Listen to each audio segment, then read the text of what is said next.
Создать такие условия, чтобы не было различия между самой удаленной от административного центра школы и столичной. Об этом говорил министр образования и молодежной политики Чувашской республики Дмитрий Захаров на совещании. Оно прошло в школе номер 7 города Канаш.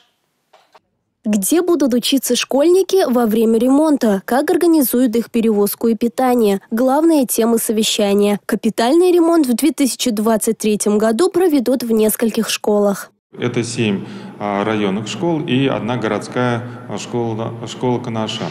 Действительно, здесь предстоит большая работа. На каждый объект сумма финансирования достигает 100 и более миллионов рублей. Мы понимаем, что эквивалент именно строительных работ, он очень и очень большой. И объем в плане хронологическом, в плане именно строительном, он, конечно же, занимает очень много времени, силы и ресурсов. В оформлении кабинетов принимали участие и родители с детьми. Они сами выбирали цвета стен, придумывали дизайн.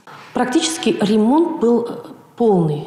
Это стропильная система крыши была полностью заменена. Был положен профиль металлический, ремонт, отделочные работы полностью, система канализации внутри помещения, сантехнические работы.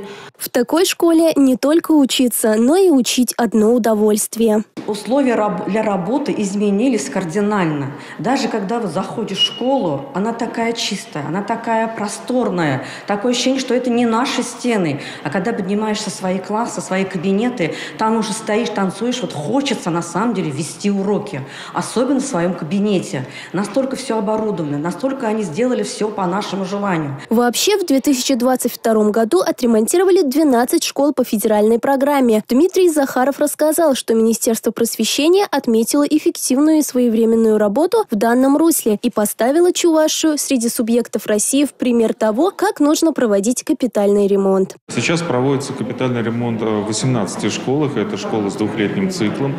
И сегодня мы открываем 3 школы, которые досрочно выполнили капитальный ремонт.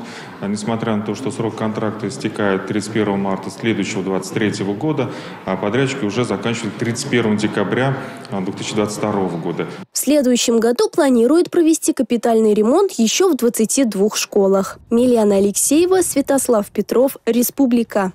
В Чебоксарах из-за гриппа и ОРВИ на карантин закрыты 20 классов в 8 школах. Роспотребнадзор попросил Управление образования отменить новогодние мероприятия с совместным участием детей из разных классов и групп в школах и детских садах.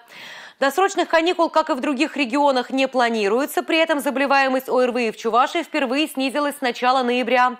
Так, на прошлой неделе выявили почти 12 тысяч случаев заражения, что на 14% меньше, чем неделей ранее.